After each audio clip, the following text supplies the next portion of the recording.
tonight, and the veil has been lifted. And live from the Kenyan capital, Nairobi, on this 24th day of March 2023, you are just in time for the Ebru Primetime News on this World TB Day. Yes, we can end TB. That is the theme for the World TB Day. Now, right here at our stations, right here at Ebrutv, our very capable news team, one that is state-of-the-art, has been up and about compiling reports for you on matters happening in the country and also beyond our borders. But let me not say too much about that. Let me also invite you to join us on our social media handles as well. We are at Ebrutv Kenya, and you can reach me at _Emmanuel Kutosi. And among our top stories tonight,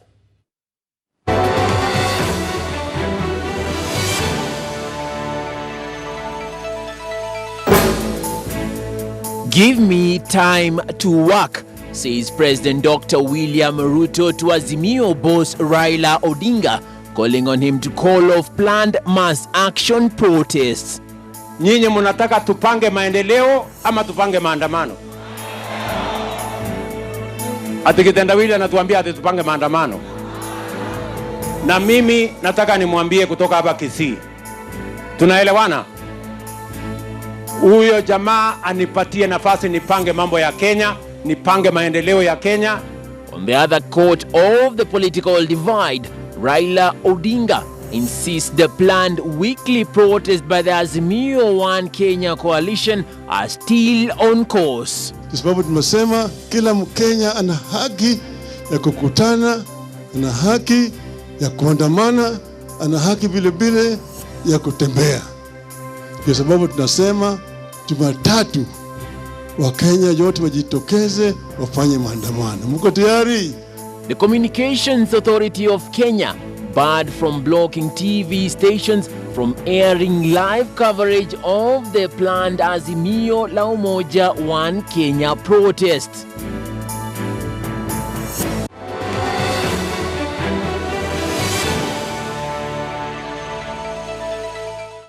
A warm welcome to the broadcast that is also streaming live on www.ebru.co.ke. My name is Emmanuel Kutosi. Give me time to work. That is President Dr. William Ruto's message directed at Azimio One Kenya leader Raila Odinga in line with the outfit's weekly protest. Speaking in Kisii County, the head of state alongside his deputy, Rigathi Gachagua, and other allied leaders castigated the calls for the protest by the leaders from the Azimio One Kenya coalition, while the leaders from the Kisii County distanced themselves from the rallies. And I want to respectfully ask our friends ya kwamba mambo ya uchaguzi tulimaliza. Kisii County made the venue, and the Thanksgiving ceremony for Education Cabinet Secretary Ezekiel Mashogu was the event that President Dr. William Ruto made use of to engage his political rivals. Nyinyi mnataka tupange maendeleo ama tupange maandamano? Ati kitendawili anatuambia ati tupange maandamano. Na mimi nataka nimwambie kutoka hapa Kisii. Tunaelewana? Huyo jamaa anipatie nafasi nipange mambo ya Kenya, nipange maendeleo ya Kenya, nipange hii barabara ijengwe, nipange hawa watoto wetu wapate elimu, nipangie ajira hawa vijana, nipange mambo ya housing, nipange vile wakulima watazalisha chakula tuondoe njaa, awachane na kusumbua mimi na mambo ya maandamano. Ruto urged Azimio leader Raila Amolo Odinga to allow him serve Kenyans by calling off mass action protests, saying the elections were over and it was time to deliver. Mimi kwa ushirikiano na wale ambaye umepatia mimi katika Ministry ya Education na wahakikishia Your Excellency nitafanya bidii, nitakushauri kwa kila njia, na kwa uwezo wake Mungu yule naomba kila wakati elimu tutaipeleka katika sehemu nyingine ambayo ikuwa naye. Backing his boss, Deputy President Rigathi Gachagua hit out at the Azimio leader, accusing him of deceitful politics. Nataka kusema asante. Mnataka maandamano ama kusonga mbele? Na tunataka kumwambia huyu mzee ya maandamano, wewe hapana poteza jamii ya Wajaluo. Wakenya wote wamekataa mambo ya maandamano. Maandamano imekuwa Kisumu na Kibra na Babadogo.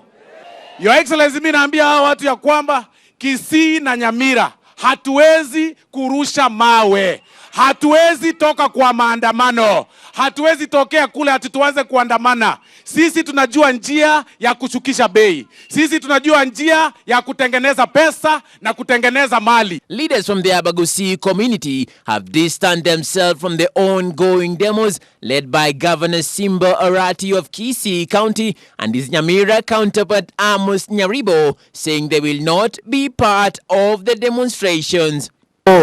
Kama sisi tumekuja nyuma baada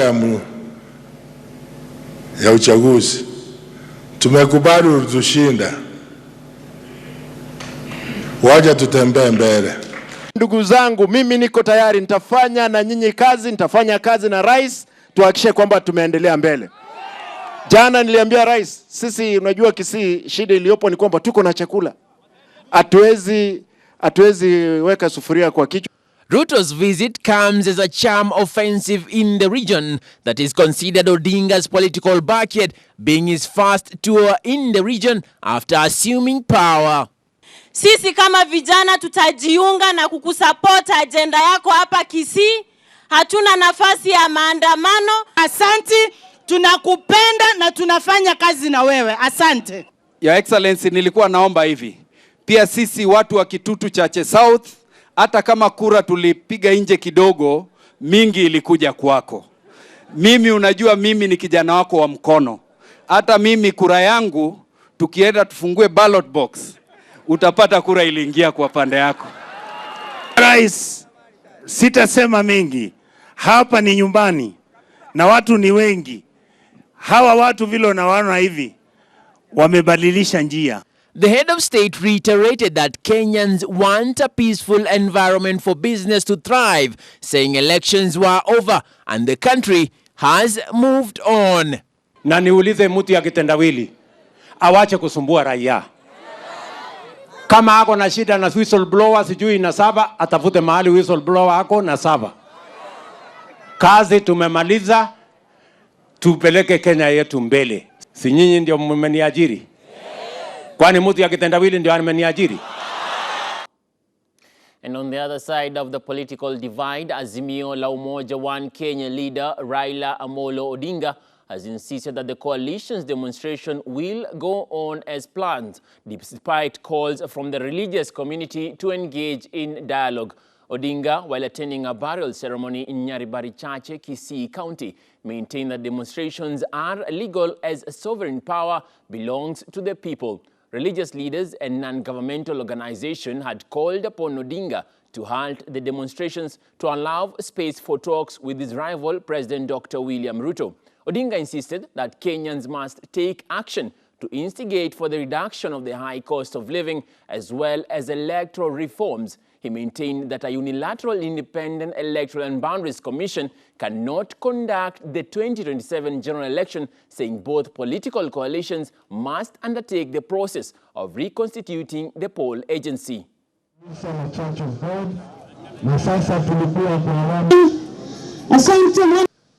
Na mimi ningependa kuambia nyinyi ati nyinyi mmesimama imara kabisa na mimi. Natoa shukrani. Lakini safari bado iko, sivyo? Safari bado iko. Sasa jamaa wanasema mambo mengi zaidi. Lakini nyinyi mlipiga kura kwa dhati kabisa kwa baba, sio? Na sisi sio waende wazimu. Sisi ni watu ambao tuko na akili timamu. Nyinyi vile vile ni watu ambao kuna akili timamu. Kila mara mmesimamia haki na ukweli. Mmepiga kura vizuri bila natakikana. Wakenya walienda siku ile wakapiga kura kila mahali. Na sisi tulisema kama tumeshindwa, sisi tutaheshimu ushindi. Wakenya ndio wako na uwezo. Na katiba yetu inasema katika fungu ya kwanza, mamlaka katika Jamhuri ya Kenya iko chini ya mkono ya wananchi wa Kenya. wanaweza kutumia hiyo mamlaka moja kwa moja au kupitia kwa wale viongozi ambao wamechagua. Masivyo, hiyo ni halali. Kwa sababu tumesema kila Mkenya ana haki ya kukutana, ana haki ya kuandamana, ana haki vile vile ya kutembea. Ndio sababu tunasema Jumatatu Wakenya yote wajitokeze wafanye maandamano. Mko tayari? Mko tayari?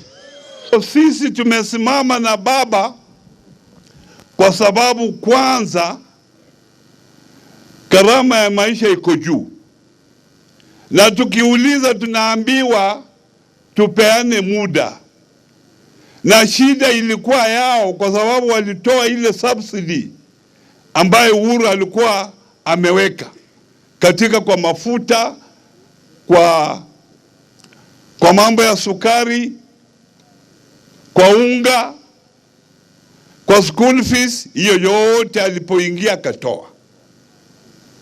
Ndio sisi tunaomba arudishe hiyo tu. Sisi tunaheshimu viongozi wote, hata wale tunapisana nao, lakini tunataka haki kamili ifuatwe, ndio tuwaheshimu vilivyo. Yote ni kwa kupigania haki ya mwananchi, na kwa sababu ya hiyo, angalia miaka yake, achari kuumia, achari kufungwa, hata hiyo risasi wanatupa carelessly wakimwangushia. Amesema bora Kenya ibaki vizuri, yeye si kitu. Amejitoa maishani mwake. Ndio amesema Monday tujitoe kila pale kupigania haki zetu. Wangapi Monday tutatoka nje? Now, the High Court has suspended the Communication Authority of Kenya's decision to censure 6 TV stations for covering Monday's Azimio demos. This after a lobby group moved to court seeking to stop the Communication Authority from enforcing its decision to censure 6 stations, among them Ebrutv, from covering Monday's Azimio demos. High Court Judge Justice John Chigiti has restrained the Communications Authority of Kenya CA from stopping TV stations' live coverage of demonstrations called by Azimio Chief Raila Odinga. This is after a lobby group moved to court seeking to stop the Communication Authority from enforcing its decision to censor 6 TV stations, among them Ebrutv, for covering Monday Azimio demos. The court cited a suit filed by the Law Society of Kenya, the Katiba Institute and Journalists Union, which it said raises serious issues. The CA said the 6 TV stations, NTV, Citizen, K24, KBC, TV47 and Ebru Africa, violated the programming code during the coverage of opposition demos on Monday. It wrote to all broadcasters asking them to ensure compliance.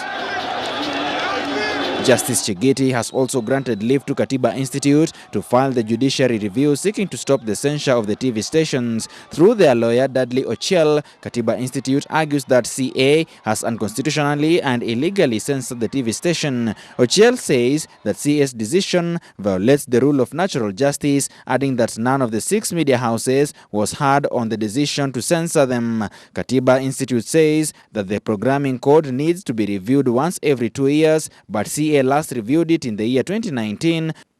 Ochiel argues that the matter is urgent because the CA has threatened liability under relevant provisions of the law, including revocation of licenses. In a statement on Wednesday, CA Director General Ezra Chiloba said the coverage depicted scenes that could cause panic or incitement to the public and threaten peace and cohesion in the country.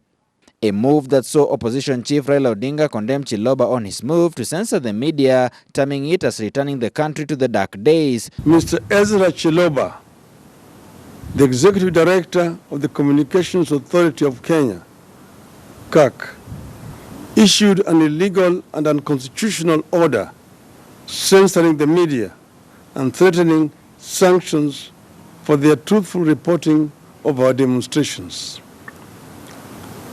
We agree with Democrats around the globe that the democracy dies in darkness. With this action, Ms. Saruto is opening the full dictator's playbook to kill Kenya's democracy. We in Azimio will not and cannot allow Ruto to take us to the dark days of yesterday. The case will be mentioned on May 10th for further directions. Samson Jura for Ebru News. Real estate players have called for dialogue between President Dr. William Ruto and opposition leader Raila Amolo Odinga so as to end protests in the country. While claiming that they have lost millions of shillings during the Monday protest, they said allowing the protest to continue next week will have serious detrimental effects on their operations. They called for political tolerance during this period of protest, saying the sector is staring at huge losses if the situation in the country is not well addressed by the political leaders. They at the same time raised concern of a move by Parliament to have land-buying companies compelled to deposit 500 million shillings before they are issued with a license, saying it was punitive. The players, drawn from Kiambu County, said should the proposal become law, most real estate companies will shut down, sending millions of employees in the sector home. They say the government should support real estate players so as to be able to achieve their affordable housing agenda. Demonstrations as they are currently in the country, they are going to affect the way businesses are done, and this is not good for the country. When people cannot go to do their businesses normally, it means even having food for that day is going to become very hard for them. Therefore, I would urge all the parties involved to sit down and seek and find an amicable solution to the problems that they are raising. The cost of living is high. We want to urge every person that is involved in this issue to find an amicable solution, to sit down and give Kenyans solution, because demonstration, they have never been a solution anywhere in the world. We are going to experience massive destruction of properties here in Kenya, and this means our businesses are going to be affected. I would urge all parties involved to sit down and get solutions to the problems that have been raised. Law should be followed to the letter, and I believe any player in the political scene should also remember that businesses and private businesses are the ones who run the country's economy. The government does not generate only funds from the government institutions. They actually generate funds from the private sector. So as a player in this private sector, if my staff cannot come because they are fearing, it means I'm not going to be paying them. So again, it means that we are killing employment by the private sector. Number two, productivity. If I cannot run a business, if my business office is in town and I'm fearing that I will be tear gassed or my staff are going to be harassed, then we are going to be killing our market. So for me, I call upon the players in the political scenes to come together, come up with a solution. But again, let them not be selfish, because they are not the only people who are in the country. We also have us who are also stakeholders in the business, in the business of this country. And I share as a youth, and as also a youth leader, I happen to be the chairman of Maseno University Alumni. I can say this is going to be not only affecting our businesses, but also our employable people in the future. Students are going rampant. So this can have a very bad effect in the long run. And to another affected area by the political situation in the country, the tourism sector has suffered a major blow since the Azimio la Umoja One Kenya started demonstrations in the country. Cabinet Secretary for Tourism, One Life, Penina Malonza, has said. Malonza, who spoke during the Masai Mara National Reserve during the launch of Masai Mara Management Plan, Spatial Plan, and the Greater Masai Mara Ecosystem Plan, regretted that a number of foreigners had cancelled hotel bookings following the recent demonstrations in the country.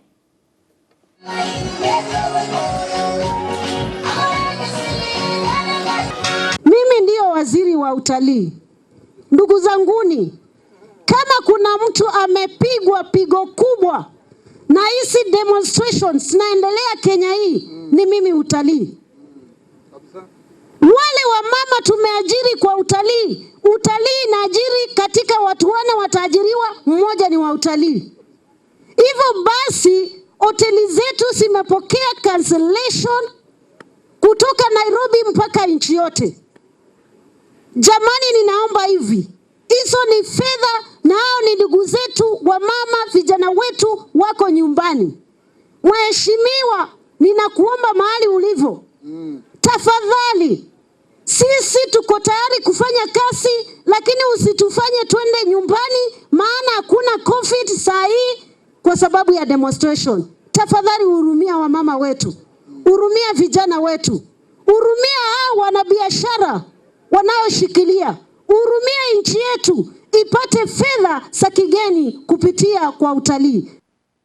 All right, and with that report, we take our first breather right here on the Ebru Primetime News Friday edition. Stay tuned. We'll be back with more in a moment.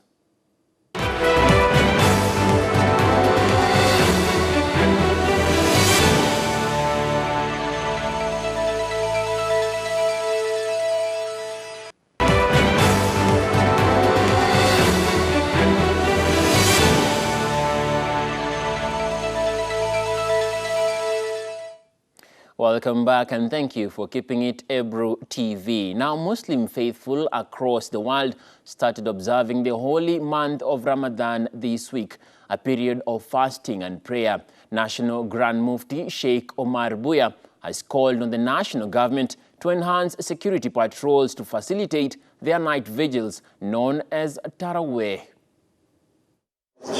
Muslims across the world started observing their holy month of Ramadan this week, a period of fasting and prayers. Muslim faithful began fasting on Thursday after the new crescent moon was sighted on Wednesday night, or 30 days completion of the month of Shaban. Muslims consider the 9th month of their calendar, known as Ramadan, to be more than just time of fasting. It is also a month of restraint for the whole body. The month of Ramadan is also the month of reaching out to people and giving charity, as the faithful are required to help the needy and poor, feed them and give them charity throughout the fasting season. During the daily fast, Muslims refrain from dawn to sunset from eating, drinking, smoking, and husband and wife sexual relationships. Fasting is compulsory upon every Muslim, be it male or female, but exemptions include children under the age of puberty, insane people, men and women who are too old to undertake the obligation of fasting. Others include sick people whose health is likely to be severely affected by the observance of the fast, pregnant women, and women breastfeeding their children, and those who are in the menstruation period. National Grand Mufti Sheikh Omar Buya, however, has lauded the zero rating on deaths and urged both Kenya Power and Mombasa Water and Sewerage Company Mowasco to enhance service delivery during this holy month of Ramadan. Wako waumini ambao kwamba wanafunga hii Ramadhani, wako waumini wahitaji wa kitaifa wa nchi hii, ili tupate kuwafikishia. Sheikh Omar has called on the national government to enhance security patrol and facilitate their night vigils known as Taraweeh. Himize waumini wa Kiislamu. Tunafahamu fika ya kwamba serikali yetu ilitenga ruzuku maalum hususan kuwaendea maeneo kame nchini, kuwaendea maeneo ambapo kwamba wananchi wanapata makali ya njaa. He called on the Muslim community to share food with the less fortunate families, cushion them from impact of hunger as they observe the holy month of Ramadan. Waislamu, sisi kutoa kwetu ni ibada. Sisi kutoa kwetu ndiyo mafunzo ya dini yetu. Niwaombe Waislamu wote nchini wenye uwezo ya kwamba tuwekezeni sadaka zetu, vyakula vyetu, vinywaji vyetu, mavazi na mahitaji mbalimbali msingi ya kibinadamu, tuyapeleke katika maeneo ambayo kwamba wako waumini wa Kenya. A sport check at the famous Macnon Market in Mombasa, family known as Marikiti, was a beehive of activities as Muslim faithful did their shopping for the holy month of Ramadan. Hali imekuwa ngumu sana ya uchumi Kenya. haswa katika hali huu mfungo wa Ramadhani. Ukiangalia mafuta yamepanda, auto, mchele uko juu, unga sima uko juu, unga ngano uko juu, sukari uko juu. Hata hizo tende tuliambiwa kwamba hazina ushuru, zimeondolewa ushuru, hivyo ziko juu. Kwa hivyo tuomba serikali masuala kama haya katika mwezi mtukufu wa Ramadhani yawe chini na watu wapate kuendeleza maisha. Both traders and customers decried on the high cost of food commodities. Most families said hard economic times has forced them to operate on a shoestring budget. Kuna ugumu fulani kwa sababu kila kitu sasa kiko juu, maisha ni magumu zaidi. Na sisi tunategemea watu wale wadogo waje wanunue bidhaa ndogo. Pesa hakuna. Kenya imekuwa kavu. Ramadhani hii tuwashukuru. Wakati Ramadhani imeingia kuko Napoli, weda Napoli, tuwashukuru hilo kwa alhamdulillah zaidi. Sasa kitu iliyoko, maisha yamepanda Kenya. Uchumi uko juu. Tunavumilia sasa, hii hakuna kazi. Mpaka Ramadhani ya mwisho wa 10 tunapata customer kununua viatu. Davis Mbere, Ebru News. And indeed, Ramadan Mubarak to all our Muslim faithful. Now, expectant mothers have been advised to give birth in hospitals so as to reduce child mortality. Statistics show that the number of children who die at birth in Nandi County particularly has decreased by 50%. This was shared in an event seeking to educate pregnant mothers in the county on the importance of giving birth in hospital. Speaking during the ceremony, the officer in charge of maternity issues at Kapsabet Hospital, Irire Berenge, together with the head doctor Ismail Ayabei, encouraged mothers to make regular hospital visits with their newborns to avoid unforeseen illnesses. Nandi County Deputy Governor Dr. Yulita Cheruyot has indicated that the county government has prioritized health issues for its residents, especially pregnant mothers. Sisi tunahimiza wamama kuwa wakuje kuzaa hospitali, kujifungua hospitali, kwa sababu hapo ndio watapata huduma bora na maisha yao italindwa vizuri. Pia kwa kupitia serikali tumepata Linda Mama ambayo ni huduma bure kwa mama wanaojifungua. Sasa hakuna gharama yoyote ambayo mama atajiweka kwa kujifungua katika hospitali. Leo tumekuwa tukisherekea kitu tunaita Maternity Open Day. Hii ni siku ambayo tunasherekea wamama wetu, tunaonyesha kenye tunafanya kwa hospitali wakati wanakuja kwa kliniki hadi wakati wanapoenda kujifungua. Leo tumetaka kuambia kuwa sisi kama Nandi County tunawajali sana, hasa wakati wanapobeba mimba. Tuko na adhari mingi ambazo tusipochunga wanaweza poteza mtoto ama kupoteza maisha yao. We have allowed me Team Health to assure you of our continued 100% support. Nataka kuwaomba tu kwamba tunapowapatia hiyo 100, peaneni pia 100% kwa wamama.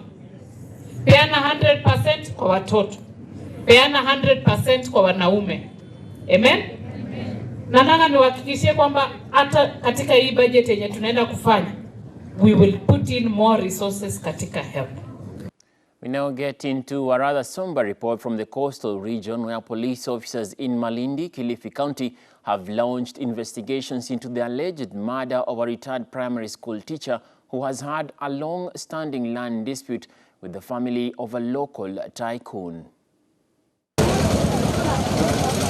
The body of Mr. Wilson Katana Kazungu was discovered lying in a pool of blood on the floor of his sitting room by his granddaughter early Friday morning, with blood oozing from his head with a swelling suggesting that a blunt object was used to exterminate him. Alipoongea hivyo ndio akasema mimi basi tugawanyane, wewe utakuwa ukilala kule, mimi lale huku. Sikia ule mlango unagongo, pate nafasi kule, maana tunasema kuna swasoti, ukiona unasumbua tukao kwa pamoja. Wewe lala kule kwa ule mtoto. Ukisikia mlango unagongwa, wewe tayari upige nduru huko. Angalau usaidie, maana yake tukilala sote, lakini katoto kamoja akasema mimi nitalala na babusi endi huko. Ndio wako katoto kamelala huko. Sasa katoto ndio amekuja kutuamsha kule, akasema babu ameanguka na anatoka damu. Relatives believe that Mr. Kazungu was murdered since he had reportedly claimed his life was in danger and that he had recorded several statements with police on his apprehensions. They believe his death is related to a land dispute. Juzi sikuwa siwezi kuikumbuka, lakini leo ni pili yake. Alikuja akasema nimepokea simu kuwa basi wale jambazi alikata hiyo kasi amepeana kwa wenzake, kwa hivyo mzee jihadhari. The deceased teacher wife, Sidi Charo Ya, said her husband had expressed fear that some hired people were out to eliminate him following threatening phone calls which he, the deceased man, had reported to police. Simu alimpigia hata Saidi pia akamwambia kwa nimepata simu ambayo inaongea hivi na hivi. Akamwambia akaambia haya basi utakuja huku ueleze tena.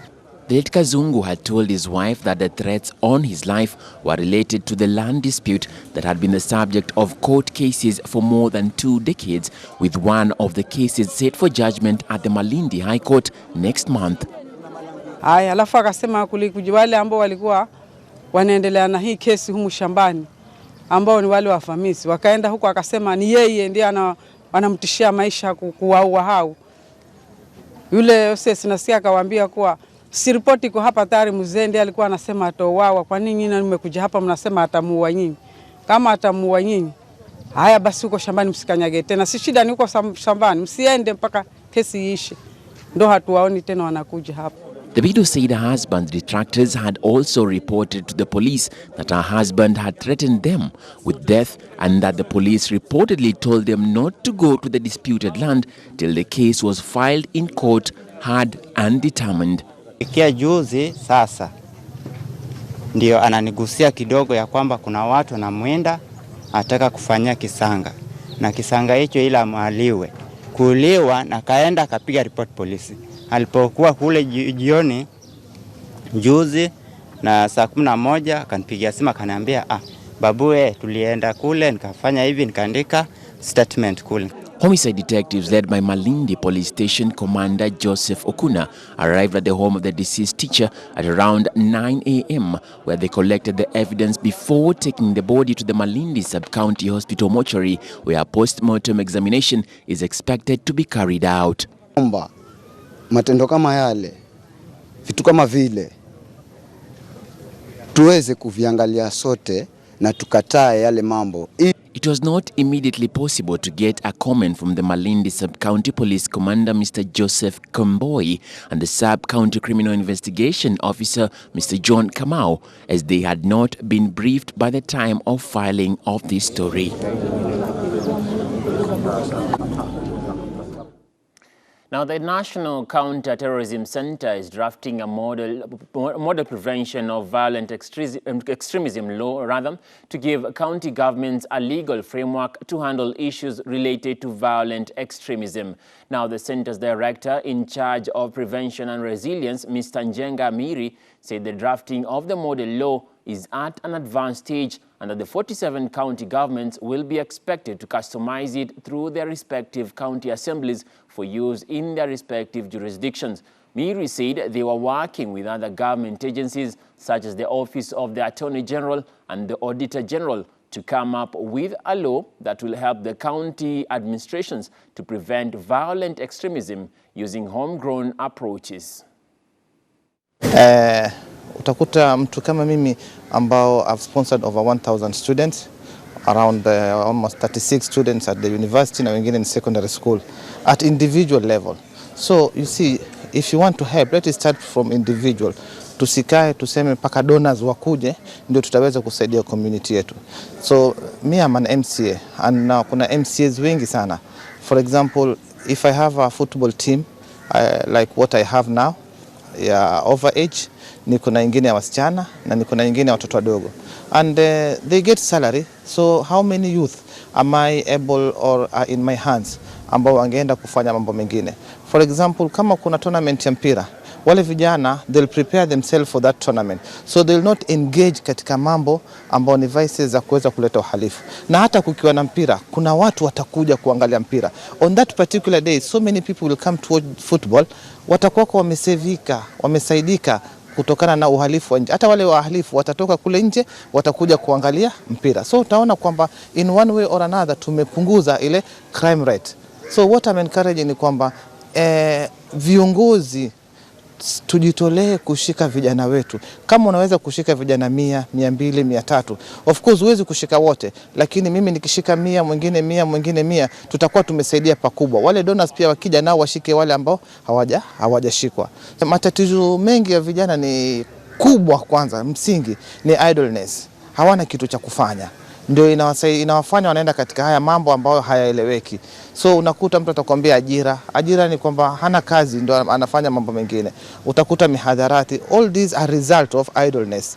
Haya ndio matatizo makubwa sana kwa vijana wetu. Mimi kitu ambacho nataka niwaambie wazazi, wachukue majukumu yao. Na pia vile vile sisi kama county assembly ama Kilifi County tukiungana na mstahiki gavana, nitahakikisha mimi nimepeleka mswada pale bungeni ili tuweze kupeleka programs kule mashinani. Hawa wazazi wazidi kuelimishwa, manake wengine wanakosa ile knowledge. Wengine hawajui majukumu yao. Okay, wewe ni mzazi, unajua jukumu lako kama mzazi, lakini kuna wengine ufahamu hawana.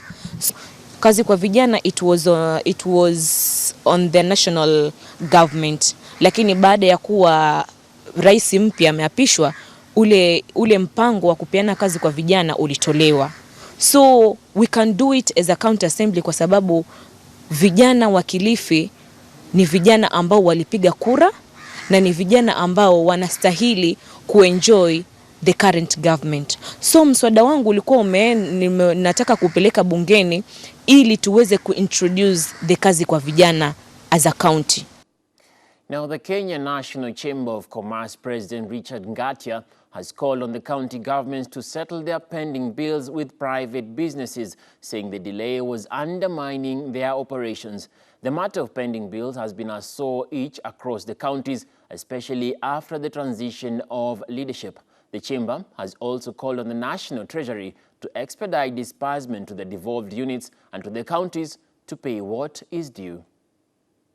The private sector, members of business can actually get paid on time. I want to remind you that those in business and dealing and working in partnership with the government are actually giving credit to the government. They're actually loaning the government. And it is not practical for a small business to give credit to a government, and that government takes a year to pay back that money. Remember, even the financial institutions will, the interest that will accrue, you must still continue paying that interest, and that is a big problem. And so for us as the chamber, we have written we were part of those other organizations that were putting together a bill so that we can see that any pending bill is paid within 60 days. And our recommendations were that if a certain ministry or county government does not pay within those days, then they can pay interest from the 60 days. Ongoing conversation between our Department of Trade and stakeholders in that space. And I know that for a while we have had delays because we're also transitioning from one system to another in revenue collection. But we believe that in due course we'll be able to streamline that and it's going to be smooth.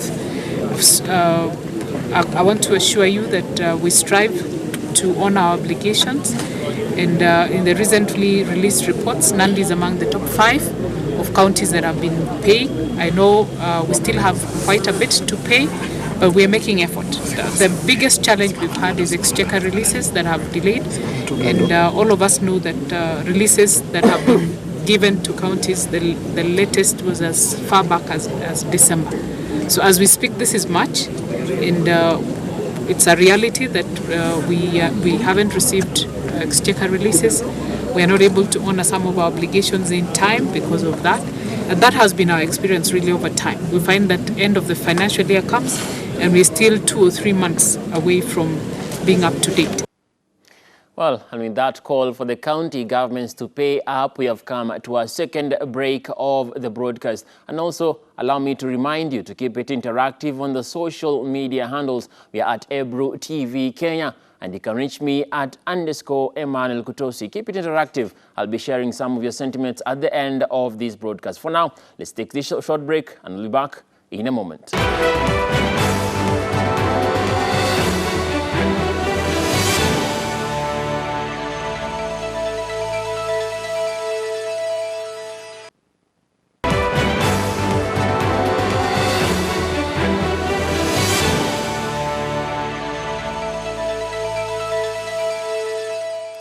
Welcome back, and thank you for keeping it Ebrutv. Now, in the sprawling Nairobi slum of Kibra, Renice Owino, a young computer programmer, is passing on her knowledge to disadvantaged students. Owino is the founder and driving force behind the Code with Kids initiative, which has reached hundreds of children in Nairobi and other areas. This is a beginner's class for children learning how to code. All of them come from the Kibera neighborhood of Nairobi, Africa's largest urban slum. 28-year-old Renice Owino is their teacher. Her focus is STEM, or science, technology, engineering, and mathematics. Nobody is empowering these young kids with these STEM skills. And I believe that if these kids are given the same opportunities as other kids from different areas, then we will be bringing up a community of problem solvers, critical thinkers, and lifelong learners and earners. Owino says she spent her teen years in Kibera with her aunt after her mother died. Despite having limited access to computers, Owino developed a passion for information technology thanks to her mother and a high school instructor. And somebody I used to look up to was my mom. She was a teacher, and I felt like teachers were superheroes. But in my coding journey or in my tech journey, the most people that made an impact to it were my high school computer teacher. She was female. Her lessons at this learning center are free, but she charges 5 cents in other institutions to help pay for laptops, transport, and stipend for the volunteers. She wants her students to get the access to computers she didn't have. As they grow up, as they become individuals, and as they become adults, I want them to, when they're doing tech or when they're in the tech spaces, they feel it's just that tech is open for everyone. And I think this can change by empowering them at a young age altogether. Owino has a special focus on encouraging female students. According to a 2022 Kenya Ministry of Information, Communication and Technology report, graduation rates in Information and Communications Technology, or ICT, and other science disciplines for female students is low. Experts, however, say that is changing. A good percentage of the ladies that we finished our degrees with started tech a bit and then quickly moved to other areas of business, right? So around that time, it would have been rare to walk into a programming room and find women coders, right? But now, not anymore. Back in Kibera, Owino is winding up the lesson, and for many of the students, coding has earned a place in their heart. I feel like things are changing and it's becoming more friendlier for women. Renice hopes that the classes she offers have an impact not just here in Kibera, but beyond. For VOA News, Saida Swale, Nairobi, Kenya. Who else is supposed to go? Yes, we can end TB. That was the theme of the World Tuberculosis Day today. Now, tuberculosis, or TB, is a bacterial infection of the lungs and is one of the world's deadliest diseases. After decades of progress, cases are on the rise once more. Now, March the 24th is World TB Day, and as Henry Ridgewell reports, there are hopes that a vaccine may be developed in the next few years to help eradicate the disease. Tuberculosis killed 1.6 million people last year. Progress against tackling the disease was set back significantly by the coronavirus pandemic.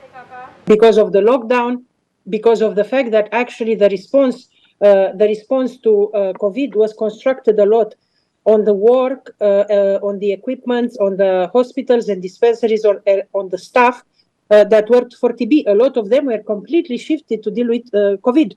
Doctors say that has led to rising numbers of people with untreated and undiagnosed TB. India has the highest disease burden globally, with more than 500,000 TB deaths in 2021, about a third of the global total. But there is hope that the disease can be overcome this decade.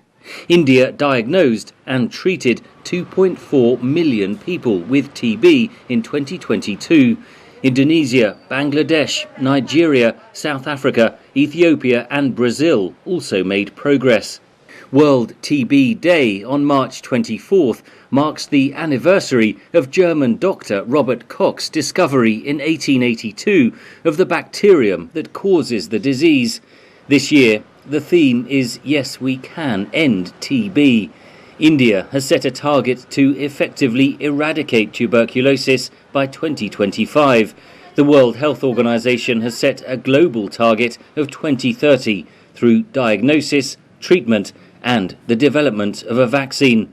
When you put together the fact that we have a bit more political commitment, or more, I would say, that we have a lot of new tools that we didn't have before, that we have the perspectives of a vaccine to come in the next 2-3 years, and we have an amazing civil society and community platform and networks, it's actually giving us a lot of hope that we can end TB. But that will require more funding, an estimated $230 billion over the next 8 years. We are pretty convinced that the world will try to end TB and will try to be as bold as it was during COVID. Because for the COVID vaccine, $100 billion were found more or less like that. Tuberculosis is more prevalent and deadly in poorer countries. Scientists say a lack of commercial opportunity has hindered research and development into new TB medicines, but the development of a new vaccine would save millions of lives. Henry Richwell for VOA News, London.